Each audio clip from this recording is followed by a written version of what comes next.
Hello guys, अब हम करने जा रहे हैं रेस्पिरेशन इन प्लांट। इसको हम वन शॉट में देखेंगे, बहुत डिटेल वीडियो नहीं है, लेकिन इसमें आपको मिलेगा सब कुछ। ठीक है, तो चलिए स्टार्ट करते हैं। ग्लूकोज में देखिए क्या होता है। ग्लूकोज का जब हम ऑक्सीडेशन कराते हैं तो हमें क्या मिलती है, एनर्जी मिलती है। ठीक है, तो ग्लूकोज से एनर्जी बनने तक की प्रोसेस को हम बोलते हैं रेस्पिरेशन।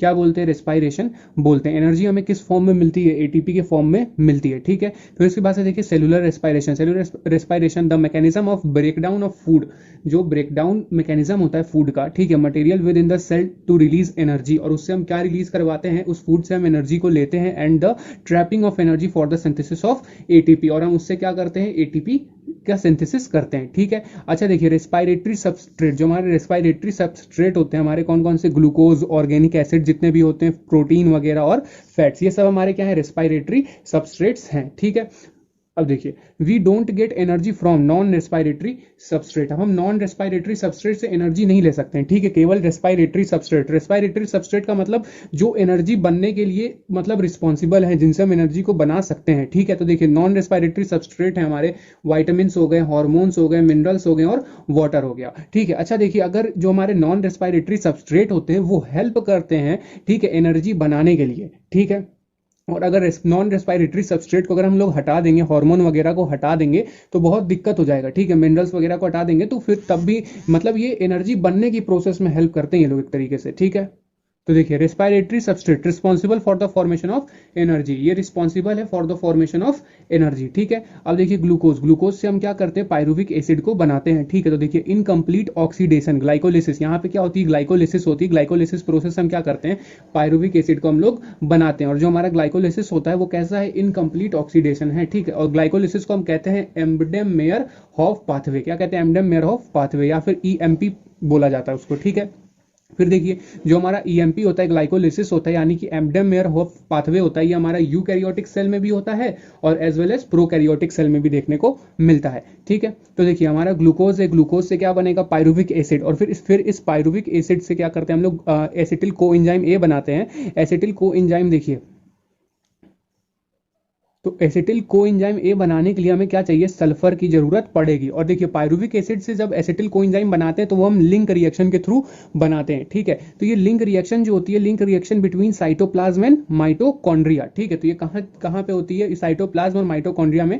ठीक है, pyruvic acid don't inter in mitochondria. तो देखिए जो हमारा पायरुविक एसिड होता है ना, वो माइटोकॉन्ड्रिया में इंटर नहीं कर सकता, इसीलिए हमें जरूरत पड़ती है एसिटिल कोएंजाइम ए की। क्यों, क्योंकि जो एसिटिल कोएंजाइम, अगर देखिए पायरुविक एसिड जो अगर वो माइटोकॉन्ड्रिया के अंदर इंटर नहीं करेगा, ठीक है, तो क्या होगा, हमारी क्रेब साइकिल नहीं चलेगी। ठीक है, इसीलिए हमें क्या करना पड़ता है, पायरुविक एसिड से एसिटिल कोएंजाइम ए बनाना पड़ता है, क्योंकि एसिटिल कोएंजाइम ए जो होता है वो माइटोकॉन्ड्रिया के अंदर जाने के लिए कैपेबल है, और जब ये माइटोकॉन्ड्रिया के अंदर जाएगा तो इससे हमारी क्रेब साइकिल चलेगी। ठीक है, फिर देखिए जैसे हमारा ग्लूकोज है तो ग्लूकोज से पायरुविक एसिड बनेगा, पायरुविक एसिड से एसिटिल कोएंजाइम है, और ये लिंक रिएक्शन से बनता है। ठीक है, कहाँ किससे बनता है, लिंक रिएक्शन से बनता है, और फिर ये एसिटिल कोएंजाइम से क्या कहाँ इंटर करता है, हमारा क्रेब साइकिल इससे इसी की वजह से पॉसिबल हो पाती है। ठीक है, तो देखिए एसिटिल कोएंजाइम जो ए है हमारा, वो क्या करेगा, क्रेब साइकिल के लिए या फिर टीसीए साइकिल के लिए रिस्पॉन्सिबल है। ठीक है, जो हमारा क्रेब साइकिल होता है वो कहाँ पे होती है, माइटोकॉन्ड्रिया के अंदर होती है। ठीक है, माइटोकॉन्ड्रिया के अंदर, अकर इन मैट्रिक्स ऑफ माइटोकॉन्ड्रिया। ठीक है, टीसीए मतलब ट्राइकार्बोक्सिलिक एसिड साइकिल भी इसको बोला जाता है। ठीक है, तो देखिए हमें क्रेब साइकिल में मिलता क्या क्या है, हमें मिलता है NADH2, FADH2, GTP, ATP। ठीक है, और इसको हम क्या कहते हैं, जो एसिटिल कोएंजाइम ए जो होता है हमारा, ठीक है, ये सारी चीजें जो मिलती हैं वो किसके थ्रू मिलती हैं, ईटीसी साइकिल के द्वारा। ठीक है, इलेक्ट्रॉन ट्रांसपोर्ट चेन या फिर हमारा इलेक्ट्रॉन ट्रांसपोर्ट सिस्टम इसको बोला जाता है। ठीक है, इलेक्ट्रॉन ट्रांसपोर्ट चेन या फिर इलेक्ट्रॉन ट्रांसपोर्ट सिस्टम से हम लोग इसको लेते हैं। ठीक है, होता है हमारा वो ऑक्सीडेटिव फॉस्फोराइलेशन भी इनर माइटोकॉन्ड्रियल मेम्ब्रेन, कहाँ होता है, इनर माइटोकॉन्ड्रियल मेम्ब्रेन में होता है। ठीक है, तो देखिए इसमें क्या चलता है, हमारा जो ईटीसी है, इससे हमें जब ऑक्सीडेटिव फॉस्फोराइलेशन होता है तो हमें या तो 36 एटीपी मिलेंगे या तो 38 एटीपी मिलेंगे, यानी कि 36 एटीपी मिलेगा या फिर 38 एटीपी मिलेगा। जब हमारा ग्लिसरेट शंट चलता है ना, मतलब एक तरीके का एक रास्ता होता है। ठीक है, जब हमारा ग्लिसरेट शंट चलता है तो हमें 36 एटीपी मिलते हैं, और जब हमारा मैलेट एस्पार्टेट शंट चलता है, मैलेट एस्पार्टेट शंट चलेगा तो हमें 38 एटीपी मिलेंगे। ठीक है, तो देखिए all above reaction take place under pressure of oxygen. ठीक है, ये अंडर प्रेशर ऑफ ऑक्सीजन में ही सारे रिएक्शन होंगे, यानी कि एरोबिक रेस्पिरेशन होगी। जहां पे ऑक्सीजन प्रेजेंट होती है वहां पे हमारी एरोबिक रेस्पिरेशन देखने को मिलती है। ठीक है, तो देखिए जब हमारा पायरुविक एसिड जो बनता है, जब हमारा एब्सेंस में, ऑक्सीजन के एब्सेंस में जब बनेगा, ठीक है, तो देखिए क्या होता है, ये इसको क्या करवाता है, ईस्ट, ठीक है, फर्मेंटेशन करवाएगा और इससे क्या बना लेंगे हम, इथेनॉल। इथेनॉल को हम यूज करते हैं ब्रीवरी इंडस्ट्री में, ठीक है। तो देखिए जब हमारा ईस्ट जो होता है जब फर्मेंटेशन करता है तो हमें इथेनॉल भी मिलता है, कार्बन डाइऑक्साइड भी मिलेगा और एटीपी भी मिलेगा। इथेनॉल को हम तो ब्रीवरी इंडस्ट्री में यूज करते हैं और CO2 को हम बेकरी में यूज करते हैं और हमारी 2 एटीपी निकलती है, रिलीज हो जाती है, ठीक है। तो देखिए पायरुविक एसिड जो होता है 3 कार्बन का होता है, ठीक है। देखिए जो हमारा पायरुविक एसिड होता है जब हमारा मसल्स में क्या करते हैं, जब हमारी डिफिशियंसी होती है ऑक्सीजन की, ठीक है, तो देखिए जो हमारा पायरुविक एसिड होता है, ठीक है, वो किस में चेंज हो जाता है, लैक्टिक एसिड में, ठीक है, और क्या 2 एटीपी निकलती है, ठीक है। तो जब हमारा लैक्टिक एसिड में चेंज होगा ना तो यही रिस्पॉन्सिबल होता है फटीग के लिए, किसके लिए, फटीग के लिए रिस्पॉन्सिबल होता है, ठीक है। देखिए जो हमारा पायरुविक एसिड है ये क्या, जब हमारा ऑक्सीजन के बिना जब हमारा पायरुविक एसिड जब अपना रिएक्शन करता है, ठीक है, तो इसको हम बोलते हैं एनारोबिक कंडीशन, ठीक है। जहां ऑक्सीजन प्रेजेंट नहीं होती उसको हम बोलते हैं अनएरोबिक कंडीशन, ठीक है। अब देखिए हमारा नेक्स्ट क्वेश्चन है, डू प्लांट रेस्पायर, क्या प्लांट रेस्पायर करते हैं, तो ठीक है, तो इसके लिए एनसीईआरटी बुक में लिखा है plant respire through stomata and lenticels. जो हमारे प्लांट हैं वो स्टोमाटा और लेंटिसेल्स के द्वारा क्या करते हैं, रेस्पायरेशन करते हैं, ठीक है। डायरेक्ट डिफ्यूजन विद एटमॉस्फेयर, और ये डायरेक्टली एटमॉस्फेयर से क्या करते हैं, डिफ्यूजन कर लेते हैं, ठीक है। उसके बाद से इनके पास एनसीईआरटी ये भी लिखती है कि नो स्पेशलाइज्ड रेस्पिरेटरी ऑर्गन, इनके पास कोई भी स्पेशलाइज्ड रेस्पिरेटरी ऑर्गन नहीं है, ये लोग डायरेक्ट डिफ्यूजन कर लेते हैं एटमॉस्फेयर से, ठीक है। तो देखिए why do plant need ATP, plant को एटीपी क्यों चाहिए, ठीक है। Ion are absorbed actively in root, ठीक है। देखिए जो आयन होते हैं हमारे, ठीक है, ये हमारा रूट है, ठीक है, ये सोयल है, यहाँ पे हमारे आयंस प्रेजेंट हुए हैं, ठीक है, यहाँ पे हमारे आयंस हैं, ठीक। तो ये अंदर जाएंगे वो भी किसके द्वारा, एक्टिव प्रोसेस से ये लोग अंदर जाते हैं ना, तो यहाँ पे हमें एटीपी चाहिए होता है, ठीक है। तो इसलिए हमें प्लांट को एटीपी देना पड़ेगा। ट्रांसलोकेशन ऑफ ऑर्गेनिक फूड जैसे कि सुक्रोज, इसके ट्रांसलोकेशन के लिए एटीपी चाहिए होता है। मेरिस्मेटिक सेल जो हमारी डिवाइडिंग सेल होती है उसके लिए एटीपी चाहिए होता है। Tissue need high amount of ATP, ठीक है, मेरिस्मेटिक टिश्यूज होते हैं हमारे, उसको बहुत ज़्यादा अमाउंट में एटीपी चाहिए होता है। उसके बाद से मेंटेनेंस ऑफ बॉडी मेटाबॉलिज्म, ठीक। तो देखिए जो हमारा ग्लाइकोलिसिस है, अब हम आते हैं ग्लाइकोलिसिस पे। जो हमारा ग्लाइकोलिसिस है वो एक इनकम्प्लीट ऑक्सीडेशन है, ठीक है, और ये कॉमन ईएमपी है, मतलब एंडेमन मेयरहॉफ पाथवे है, किसके लिए, यूकैरियोट्स के लिए भी और प्रोकैरियोट्स के लिए। Common pathway for the eukaryotes and prokaryotes, ठीक है। देखिए ऑक्सीडेशन होता है यहाँ पे, ऑक्सीडेशन मतलब एडिशन ऑफ ऑक्सीजन और रिमूवल ऑफ इलेक्ट्रॉन बोल सकते हैं या फिर रिमूवल ऑफ हाइड्रोजन बोल सकते हैं, ठीक है। तो देखिए मानिए यहाँ पे हमारा NAD+ है, ठीक है, तो यहाँ पे क्या होगा NADH2, तो यहाँ पे क्या हो जाएगा हमारा रिडक्शन हो जाएगा, ठीक है। क्यों, क्योंकि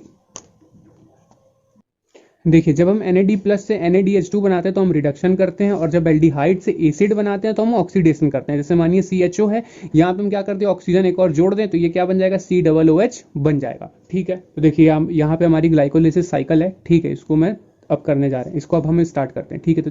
तो देखिए जो हमारा ग्लूकोज है वो 6 कार्बन एल्डिहाइड है, ठीक है। तो अब ये ग्लूकोज के ऊपर एक एंजाइम एक्ट करेगा जिसको हम बोलते हैं हेक्सोकाइनेज एंजाइम। कौन सा एंजाइम बोलते हैं, हेक्सोकाइनेज एंजाइम बोलते हैं, ठीक है। ये एंजाइम क्या करता है, एंजाइम विच ऐड फॉस्फेट, ठीक है, ये क्या करता है, फॉस्फेट को ऐड करता है, ठीक है। तो देखिए यहाँ पे क्या होगा ना कि यहाँ पे एक हमारा ATP से ADP प्लस PI बन जाएगा, ठीक है, मतलब यहाँ पे रेट लिमिटिंग स्टेप चल रहा है, ठीक है। देखिए जितना ATP होगा उतना ही तो यूज करेंगे ना हम लोग, ठीक है। तो यहाँ पे फॉस्फोरस ऐड करने के लिए क्या करता है, ये ATP से, ठीक है, एडिनोसाइन ट्राइफॉस्फेट से एडिनोसाइन डाइफॉस्फेट बनाता है और PI को रिलीज करता है और एक फॉस्फेट को क्या करेगा, ऐड करेगा। तो जब इसमें फॉस्फेट को ऐड करेगा तो ये बन जाएगा ग्लूकोज 6 फॉस्फेट, क्या बन जाएगा, ग्लूकोज 6 फॉस्फेट बन जाएगा। यहाँ पे अब एक हमारा फॉस्फेट ऐड हो चुका है, ठीक है, और फिर हमारा ग्लूकोज 6 फॉस्फेट से बनता है फ्रक्टोज 6 फॉस्फेट, ठीक है। जो हमारा फ्रक्टोज 6 फॉस्फेट है ये है 6 कार्बन कीटो शुगर। अच्छा देखिए हमारा फ्रक्टोज 6 फॉस्फेट और ग्लूकोज 6 फॉस्फेट दोनों सेम है, लेकिन ये दोनों एक दूसरे के क्या है, आइसोमर है, मतलब इनका स्ट्रक्चरल फॉर्मूला तो सेम है,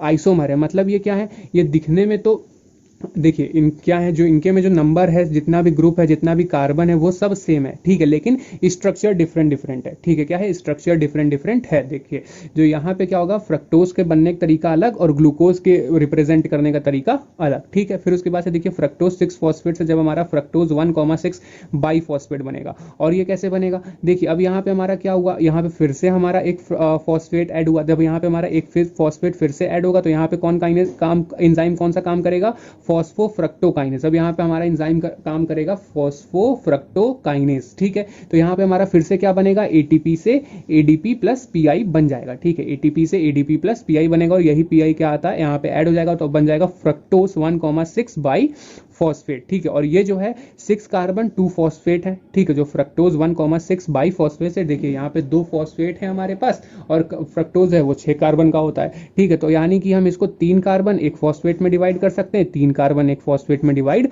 कर सकते हैं, ठीक है। तो देखिए अब हम बना लेंगे फ्रक्टोज 1,6 बाई फॉस्फेट से बना लेंगे फॉस्फोग्लिसरॉल और डाईहाइड्रोक्सी एसीटोन फॉस्फेट, DHAP इसको बोला जाता है, ठीक है। तो देखिए जो हमारा डाईहाइड्रोक्सी एसीटोन फॉस्फेट होगा ये भी 3 कार्बन का होगा और जो हमारा फॉस्फोग्लिसरॉल होगा ये भी हमारा 3 कार्बन का होगा। और तो देखिए जो हमारा डाईहाइड्रोक्सी एसीटोन फॉस्फेट है ये हमारा कन्वर्ट हो सकता है फॉस्फोग्लाइसरॉल में, ठीक है। तो हम क्या कर लेंगे, हम यहाँ पे सीधे सीधे 2 PgAl बना लेते हैं, ठीक है। 2 PgAl बना लेते हैं, इसको भी इसी में कन्वर्ट कर देते हैं और हमारे पास 2 PgAl आ जाएगा, ठीक है। हमने क्या कर दिया, DHAP को कन्वर्ट कर दिया PgAl में और 2 PgAl बन गया, ठीक है। तो देखिए यहाँ पे जब 2 PgAl बन गया हमारे पास, तो अब हम 2 PgAl से 2 फॉस्फोग्लिसरॉल से बना लेंगे 1,3 बाई फॉस्फोग्लिसरिक एसिड, ठीक है। और देखिए 2 मॉलिक्यूल PgAl के, तो इसके भी 2 मॉलिक्यूल हो जाएंगे फिर, ठीक है। 2 मॉलिक्यूल PgAl के और 2 मॉलिक्यूल 1,3 बाई फॉस्फोग्लिसरिक एसिड के भी हो जाएंगे।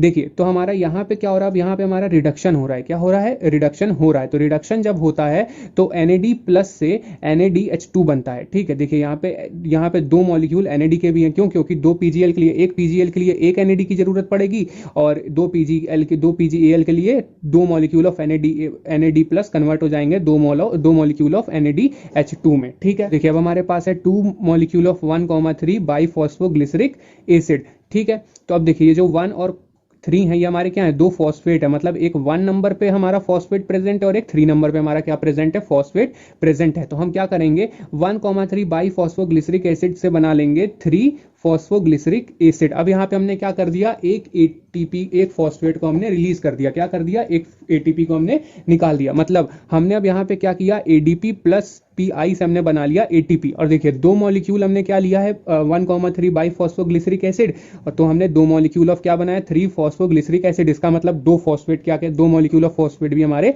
निकले हैं, ठीक है। तो यहाँ पे 2 ADP प्लस PI से हम बना लेते हैं 2 ATP, 2 मॉलिक्यूल ऑफ ATP, ठीक है। और ये क्या है, ये SLP है, मतलब यहाँ पे हमें डायरेक्ट ATP मिल जा रहा है, यहाँ पे हमें इलेक्ट्रॉन ट्रांसपोर्ट चेन की जरूरत नहीं है, ठीक है। तो ये डायरेक्ट SLP है, मतलब सबस्ट्रेट लेवल फॉस्फोराइलेशन है, ठीक है। क्या है, सबस्ट्रेट लेवल फॉस्फोराइलेशन है, डायरेक्ट ATP हमारे हाथ में आ रही है, ठीक है।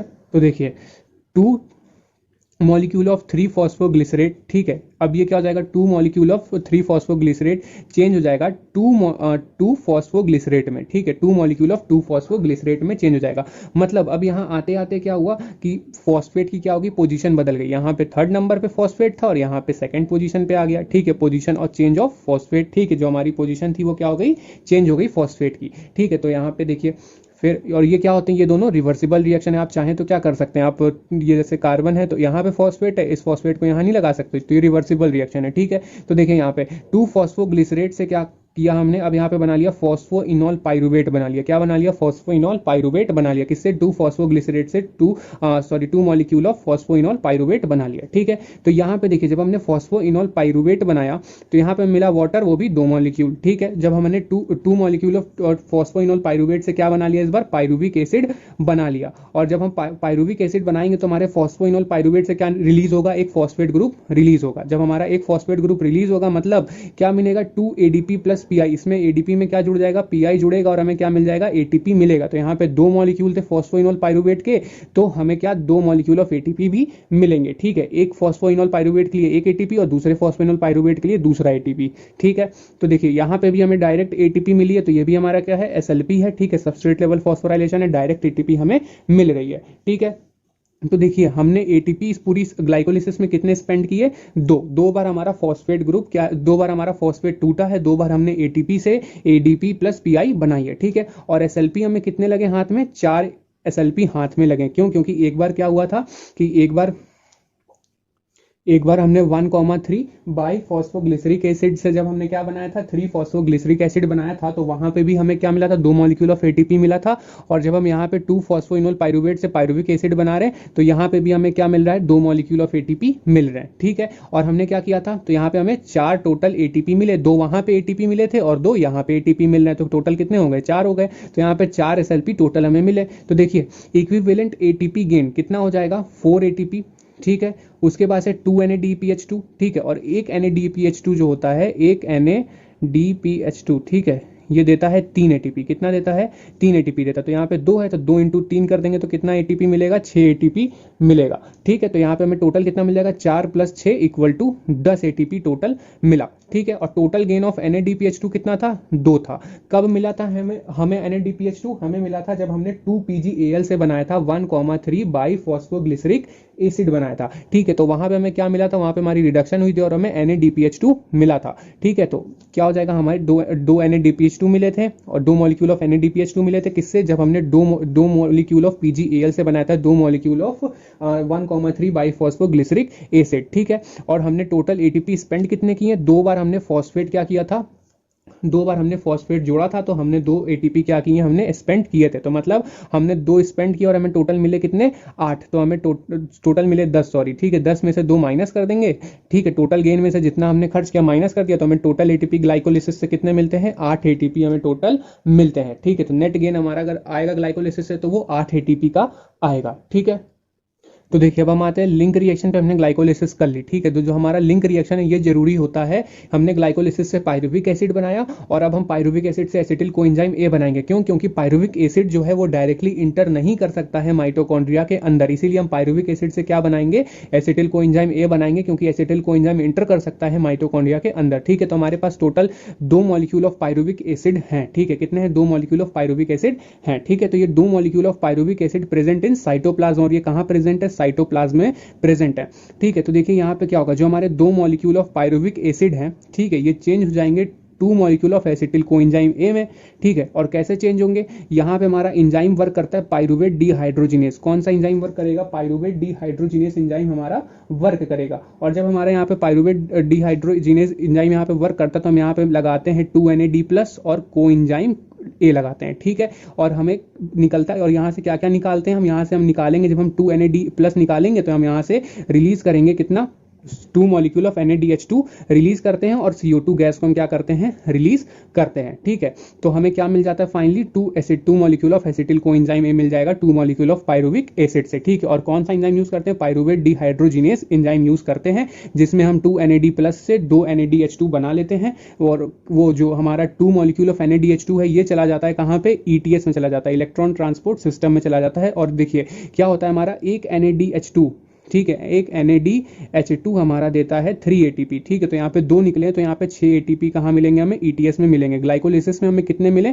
ग्लाइकोलिसिस में हमें एटीपी मिलते हैं 8, और हमें लिंक रिएक्शन में कितने मिले 6। लिंक रिएक्शन में 6 कैसे मिले, यहाँ पे हमने 2 मॉलिक्यूल ऑफ NADH2 बनाया। ठीक है, किससे NAD+ से, यहाँ क्यों, क्योंकि यहाँ पे रिडक्शन हुई, पाइरुविक एसिड से हमने क्या बनाया एसिटिल कोएंजाइम ए बनाया। ठीक है, फिर देखिए अब हम आते हैं क्रेब्स साइकिल में। हमें ग्लाइकोलिसिस से मिल चुके हैं 8 एटीपी और हमें लिंक रिएक्शन से मिल चुके हैं 6 एटीपी। अब हम क्रेब्स साइकिल देखते हैं। क्रेब्स साइकिल मतलब TCA, ट्राई कार्बोक्सिलिक एसिड। ठीक है, ये कहाँ होता है, अकर इन मैट्रिक्स ऑफ माइटोकॉन्ड्रिया, माइटोकॉन्ड्रिया के मैट्रिक्स में होता है। Cycle start from acetyl coenzyme ए, ये साइकिल स्टार्ट होती है एसिटिल कोएंजाइम ए से। ठीक है, देखिए क्रेब्स साइकिल छोटी सी साइकिल है। ठीक है, इसका एक ट्रिक है, can intelligent crime system solve famous murder operation. ठीक है, can intelligence crime system solve famous murder operation. तो कैन से हो जाएगा सिट्रिक एसिड सी, इंटेलिजेंस हो जाएगा आइसोसिट्रिक एसिड, उसके बाद से क्राइम को आप याद कर लीजिए के से। ठीक है, हम सी से होता है लेकिन आप याद कर लीजिए के से। फॉर के से क्या हो जाएगा अल्फा कीटोग्लूटेरेट। ठीक है, अल्फा कीटोग्लूटारेट। उसके बाद से सिस्टम से हो जाएगा सक्सिनाइल कोएंजाइम में, सॉल्व से हो जाएगा सक्सीनेट, फेमस से हो जाएगा फ्यूमेरेट। ठीक है, मर्डर से हो जाएगा मैलेट, और ऑपरेशन से हो जाएगा ऑक्जेलो एसिटिक एसिड। इस तरीके से आप याद कर लीजिए, या फिर अगर आपकी कोई ट्रिक हो इससे अच्छी हो तो उससे याद कर लीजिए। ठीक है, तो देखिए अब हम क्रेब्स साइकिल देखने जा रहे हैं। हमारा ऑक्जेलो एसीटेट है, ऑक्जेलो एसीटेट जो हमारा 4 कार्बन का है। ठीक है, इसमें आके जुड़ेगा एसिटिल कोएंजाइम ए। ठीक है, जो कि 2 कार्बन का है। क्यों, क्योंकि जो हमारा पाइरुविक एसिड था वो कितने कार्बन का था, 2 ही कार्बन का था, और हमारा एसिटिल कोएंजाइम भी 2 कार्बन का है। ठीक है, तो देखिए एसिटिल कोएंजाइम से क्या बन जाता है हमारा सिट्रिक एसिड। ठीक है, सिट्रिक एसिड कैसे बनता है, यहाँ पे एंजाइम वर्क करता है सिट्रिक सिंथेस। क्या कौन सा एंजाइम, एसिटिल कोएंजाइम पे सिट्रिक सिंथेसिस एंजाइम हमारा वर्क करता है और कन्वर्ट कर देता है सिट्रिक एसिड में, और सिट्रिक एसिड हमारा 6 कार्बन का होता है। ठीक है, फिर सिट्रिक एसिड पे यूज करेगा हमारा आइसोमेरेज एंजाइम और क्या बना लेगा, आइसोसिट्रेट बना लेगा। आइसोसिट्रेट भी हमारा 6 कार्बन का होता है। फिर उसके बाद से हमारा आइसोसिट्रेट पे देखिए, आइसोसिट्रेट पे हमें एक NaDH2 मिलता है और एक कार्बन डाइऑक्साइड रिलीज होता है। ठीक है, एक कार्बन डाइऑक्साइड रिलीज होगा और एक NaDH2 मिलेगा और क्या बन जाएगा हमारा अल्फा कीटो ग्लूटारेट। ठीक है, और अल्फा कीटो ग्लूटारेट से बनता है सक्सिनाइल कोएंजाइम है। ठीक है, यहाँ पे हमारा NaDH2 निकलता है। ठीक है, और कोएंजाइम ए लगता है और फिर CO2 भी निकलेगा। ठीक है, उसके बाद से सक्सिनाइल कोएंजाइम से हम बना लेते हैं सक्सिनिक एसिड। क्या बना लेते हैं, सक्सिनिक एसिड बना लेते हैं। यहाँ पे हमारा क्या होता है, एक GTP मिलता है। GTP कैसा है, SLP, डायरेक्ट हमें GTP मिल जा रहा है। ठीक है, यहाँ पे डायरेक्ट हमें GTP मिला है। ठीक है, और यहाँ पे कोएंजाइम ए क्या हुआ है, रिलीज हुआ है। ठीक है, कोएंजाइम ए को हमने रिलीज किया है और GTP हमें SLP के तौर पे मिला है, मतलब सबस्ट्रेट लेवल फॉस्फोराइलेशन क्या हुआ है, हमें मिला है। ठीक है, फिर उसके बाद से सक्सिनिक एसिड से यहाँ पे देखिए, यहाँ पे सक्सिनिक एसिड से जब हमारा फ्यूमेरिक एसिड में कन्वर्ट होता है तो यहाँ पे हमें एक FADH2 मिलता है। क्या मिलता है, FADH2 मिलेगा और हमें फ्यूमेरिक एसिड मिल जाएगा। ठीक है, उसके बाद से फ्यूमेरिक एसिड से हमारा मैलिक एसिड में कन्वर्ट होता है। मैलिक एसिड से ऑक्जेलो एसिटिक एसिड में वापस से कन्वर्ट हो जाता है और यहाँ पे जब हमारा मैलिक एसिड से ऑक्जेलो एसिटिक एसिड में कन्वर्ट होता है तो हमें क्या मिलता है, NaDH2 यहाँ पे भी एक मिलता है। तो देखिए हमें एक यहाँ पे NaDH2 मिला, एक यहाँ पे मिला और एक यहाँ पे NaDH2 मिला। ठीक है, एक FADH2 मिला और एक डायरेक्ट हमें GTP मिल गई। ठीक है, तो इस तरीके से क्या हुई, हमारी ये क्रेब साइकिल यहाँ पे कंप्लीट हुई है। ठीक है, आगे हम इसका देख लेते हैं कि कितने हमें गिन लेते हैं कि कितना हमें NaDH2 मिला है, कितने ATP हमें टोटल मिले हैं। ठीक है, तो देखिए एक साइकिल को थोड़ा सा एक ट्रिक है, जब हमारा CO2 रिलीज होता है ना इस साइकिल में जितनी बार उतनी बार हमें क्या मिला है, NaDH2 मिला है। ठीक है, तो देखिए यहाँ पे एक एसिटिल कोएंजाइम है। देखिए हमारे पास 2 मॉलिक्यूल ऑफ एसिटिल कोएंजाइम थे, लिंक रिएक्शन में हमें मिले थे क्योंकि हमने 2 पायरुविक एसिड से 2 एसिटिल कोएंजाइम बनाए थे। तो एक एसिटिल कोएंजाइम एक बार में जाएगा, तो जब हमारा एक एसिटिल कोएंजाइम जाता है तो हमें 3 NaDH2 मिलते हैं। ठीक है, एक FADH2 मिलेगा और एक GTP मिलेगा। GT हमें डायरेक्ट SLP के फॉर्म में मिल जाता है। ठीक है, तो जो देखिए यहाँ पे हमें 3 NaDH2 मिले हैं, 1 FADH2 मिला है और एक GTP मिला है। तो हमें एक NaDH2 से मिलता है, एक NaDH2 हमें देता है 3 ATP। ठीक है, तो 3 हमें कितने देगा, 3 ATP देगा। ठीक है, एक FADH2 देता है हमें 2 ATP और एक GTP हमें देता है 1 ATP। ठीक है, तो 9 ATP NaDH2 से मिलेंगे, 2 ATP FADH2 से मिलेंगे और एक ATP से हम एक GTP से हमें 1 ATP मिलेगा। मतलब एक एसिटाइल कोएंजाइम में हमें टोटल 12 ATP देता है। ठीक है, 1 मॉलिक्यूल ऑफ एसिटिल कोएंजाइम में गिव्स 12 ATP। तो हमें 2 एसिटिल कोएंजाइम में कितने देंगे, 12 इंटू 2 कर दीजिए तो हमें 24 ATP टोटल देगा। कौन, एसिटिल कोएंजाइम ए। तो देखिए एक एसिटिल कोएंजाइम में हमें देता है 12 ATP, तो 2 एसिटिल कोएंजाइम में कितने देंगे, 24 ATP। ठीक है, तो देखिए ग्लाइकोलिसिस में हमें कितने NaDH2 मिलते हैं, 2 FADH2 0 मिलते हैं और टोटल SLP हमें कितनी मिलती है, 4। ठीक है, हमने देखा डायरेक्ट ATP हमें 2 बार मिल रही थी। ठीक है, फिर उसके बाद से देखिए लिंक रिएक्शन में 2 पायरुविक एसिड से हमने 2 NaDH2 बनाए थे। ठीक है ना, 2 NaDH2 हमने आखिरी में बना लिए थे। फिर उसके बाद से FADH2 0 और SLP 0।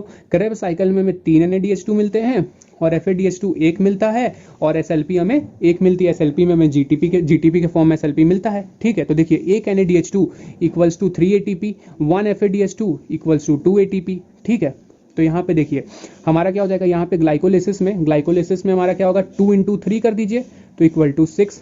ठीक है, तो हमारा एक पायरुविक एसिड 1 NADPH देता है तो हमारा 2 पायरुविक एसिड 2 NADPH देगा। ठीक है, क्रेब साइकिल में हमारा एक एसिटिल कोएंजाइम ए देता है कितना 3 NADH देता है। ठीक है, और उसके बाद से 2 एसिटिल कोएंजाइम में कितना देगा, 2 NADH देगा।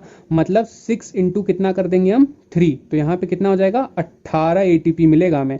ठीक है, देखिए एक एसिटिल कोएंजाइम में हमें 3 NADPH देता है तो 2 एसिटिल कोएंजाइम में हमें टोटल 6 NADPH देगा। एक NADPH हमें 3 ATP देता है तो 6 NADPH भी हमें कितने, 6 इंटू 3 कर दीजिए तो 18 ATP को सिर्फ कौन देता है, क्रेब साइकिल में NADPH2 देते हैं। ठीक है, उसके बाद से देखिए एक हमें क्या, कौन, एक FADH2 से हमें मिल जाता है तो एक FADH2 बराबर होता है 2 ATP के और एक GTP बराबर होता है, मतलब एक ATP के ही बराबर होता है। तो SLP के फॉर्म में हमें वहाँ से GTP मिलता है। तो टोटल अगर हम काउंट करेंगे तो टोटल हम सिर्फ इसका काउंट करेंगे ना, तो इसके काउंट में मिलेगा 18 प्लस 2 20 प्लस, और इसको अगर आप जोड़ देंगे 18 2 20 और एक ये एक साइकिल का है, ठीक है। FADH2 एक साइकिल में एक मिलता है तो 2 साइकिल में 2 मिलेगा, 18 2 20 2 22 और फिर ये भी हमारा 2 साइकिल में 2 मिलेगा, तो ये कितना हो जाएगा 24। टोटल हमें इससे क्रेब साइकिल में 24 ATP। और अगर ग्लाइकोलिसिस में देखा जाए तो ग्लाइकोलिसिस में देखिए, ग्लाइकोलिसिस में हमारे पास 2 × 3 = 6, ठीक है, 6 NADPH मिल रहे हैं हमें। उसके बाद से हमारे SLP हैं टोटल 4, तो ये हो जाएगा टोटल 10 और 2 हम क्या करते हैं यूज कर लेते हैं, 2 हमने यूज कर लिया था शुरू में ग्लाइकोलिसिस में, तो टोटल 8 हो जाएंगे। उसके बाद से 2 यहाँ से हमें मिल ही रहा है, तो 2 इंटू क्या कर दीजिए आप, 2 NADPH मिल रहा है ना, तो 2 इंटू 3 कर दीजिए, तो यहाँ से भी हमें कितने ATP मिलेंगे, 6 ATP मिल जाएंगे। तो 12 लिंक रिएक्शन से हमें 6 मिलेंगे और फिर इससे कितने मिलते हैं हमें 8, ठीक है। तो ये हो जाएगा 8, तो ये कितना हो जाएगा टोटल 38। इसका मतलब यहाँ पे मैलेट एस्पार्टेट संट चला है, तभी हमें कितने 38 ATP मिले हैं, ठीक है।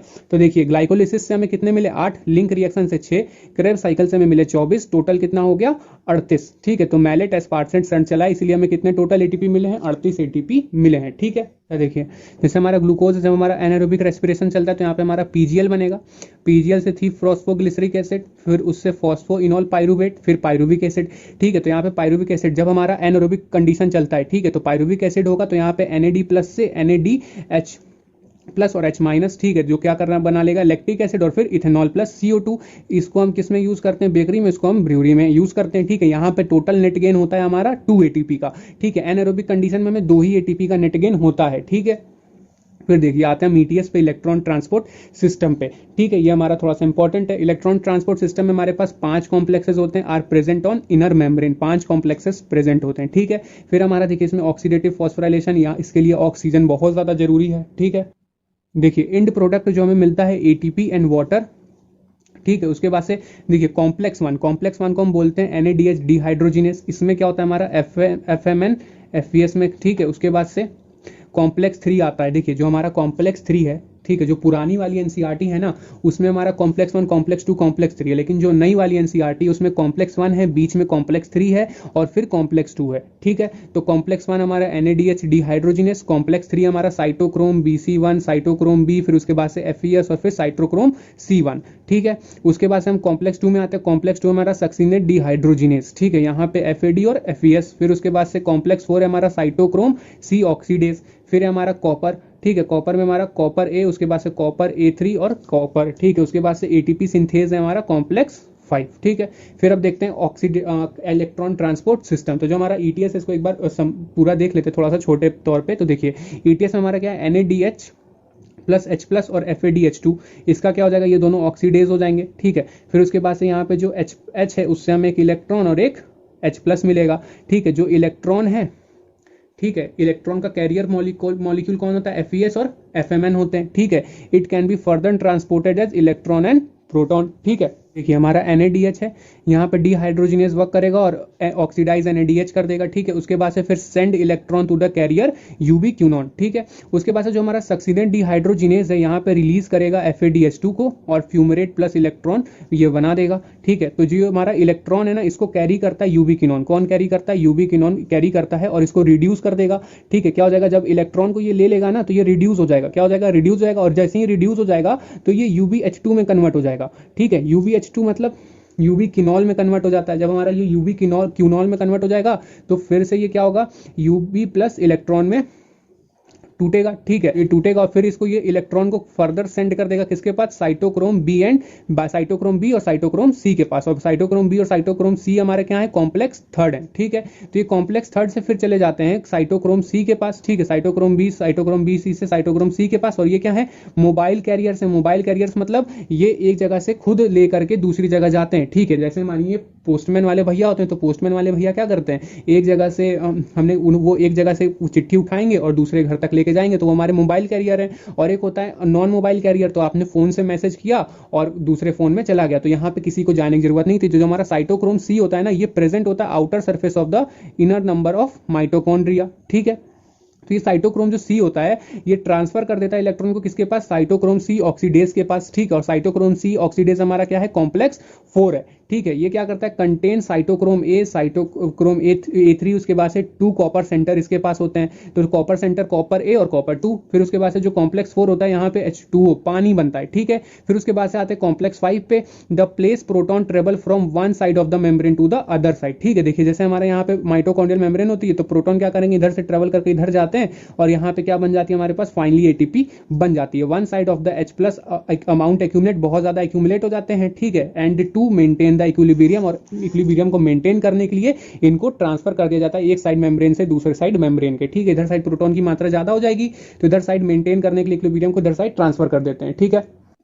तो देखिए जैसे कि हमारा कॉम्प्लेक्स 5 है, एटीपी सिंथेस कॉम्प्लेक्स जिसको बोलते हैं हम लोग, ये क्या है, इलेक्ट्रोकेमिकल ग्रेडियंट, ठीक है। तो देखिए ये हमारा क्या है, इनर साइड है माइटोकॉन्ड्रिया का, ये मैट्रिक्स वाली साइड है और ये हमारा आउटर साइड है, ठीक है। तो ये देखिए हमारा यहाँ पे कॉम्प्लेक्स 1 है, तो कॉम्प्लेक्स 1 पे पहले क्या होता है, यहाँ पे NADH प्लस H प्लस से यहाँ पे ऑक्सीडेज होता है और फिर NADH प्लस ऑक्सीडेज से क्या बनेगा, NAD प्लस बनेगा, और यहाँ पे 2 इलेक्ट्रॉन हमारे क्या होते हैं, 2 pair of electron, 1 pair of electron क्या होंगे, अंदर की तरफ आएंगे।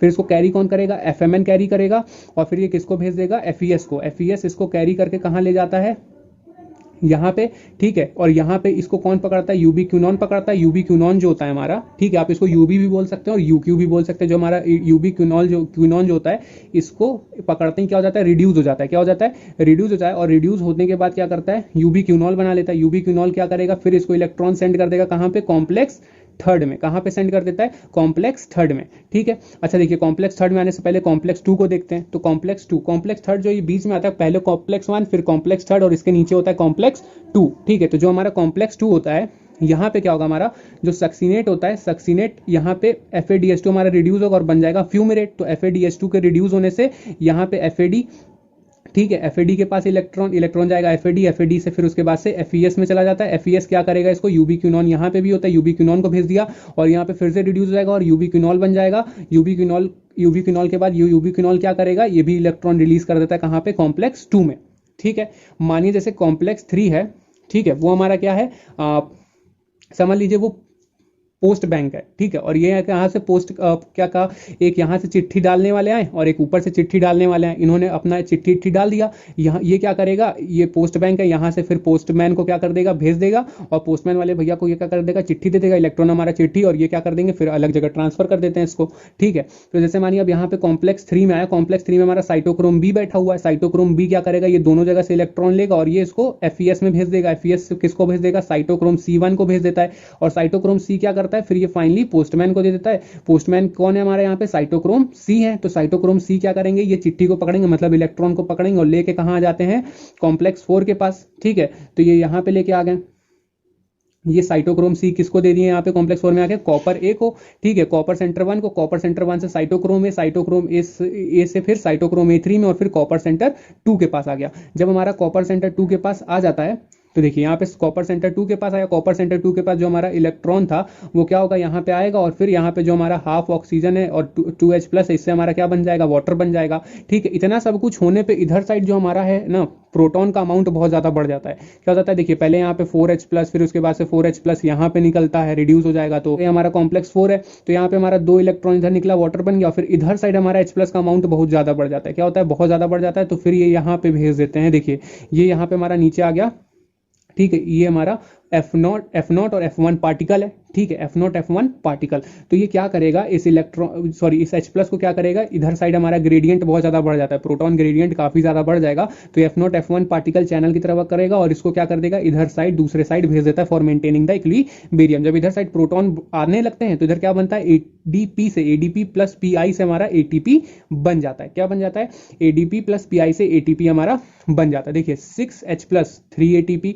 4H प्लस 2 ATP, ठीक है। जो हमारे 4H प्लस मिलते हैं वो FADH2 से मिलते हैं, और जो 6H प्लस मिलते हैं, ठीक है, जो हमारा 6H प्लस होता है वो NADH2 से रिडक्शन पे मिलता है, ठीक है। तो 3 ATP प्लस 2 ATP, ठीक है। तो इतने सारे हमें क्या मिलते हैं, ATP मिलते हैं। तो हमें एक NADPH जब रिड्यूस होता है तो 6, यहाँ पे 6H प्लस दिया, और फिर यहाँ पे FADH2 जो था वो 4H प्लस दिया, तो 4H प्लस हमने 2 ATP बना लिया, और 6H प्लस से हमने 3 ATP बना लिया, ठीक है। तो ये थी हमारी इलेक्ट्रॉन ट्रांसपोर्ट सिस्टम वाली चेन पूरी, ठीक है।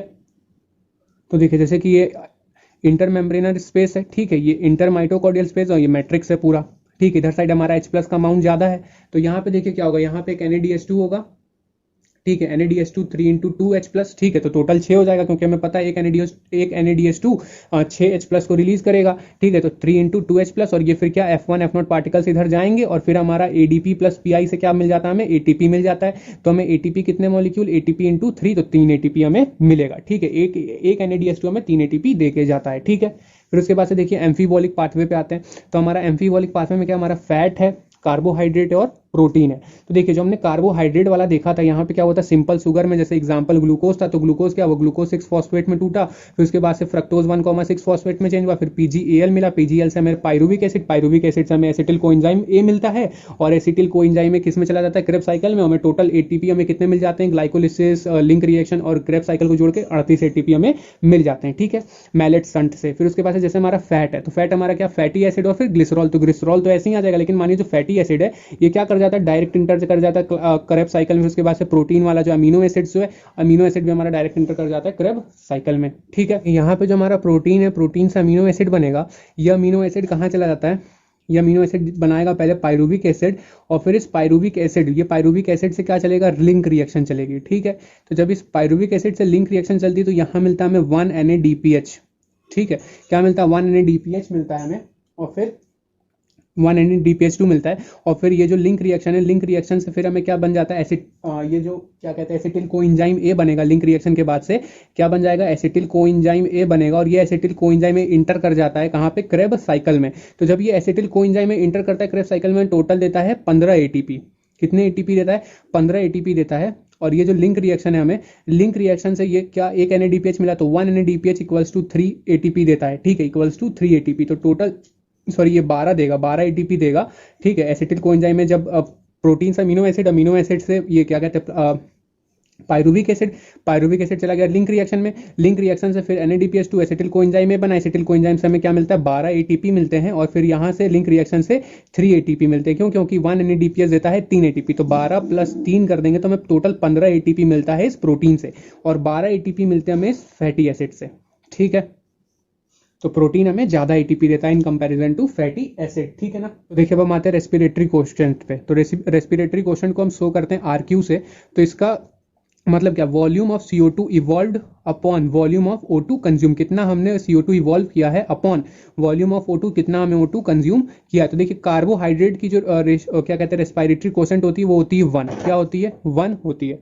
देखिए कार्बोहाइड्रेट की जो रेस्पिरेटरी कोएफिशिएंट होती है वो होती है 1, कितनी होती है, 1। देखिए सेम अमाउंट ऑफ CO2 यहाँ पे निकलता है, और सेम अमाउंट ऑफ क्या कहते हैं O2 क्या होता है, हम लोग कंज्यूम करते हैं, ठीक है। फिर उसके बाद से ग्लूकोज, जैसे कि हमारा कार्बोहाइड्रेट है तो इसका रेस्पिरेटरी कोएफिशिएंट 1। फिर उसके बाद से ट्रिपल माइटिन का जो क्या कहते हैं यहाँ पे इसका रेस्पिरेटरी कोएफिशिएंट होता है 0.7। तो इसका मतलब यहाँ पे ऑक्सीजन ज्यादा कंज्यूम करते हैं और CO2 कम निकालते हैं, ठीक है।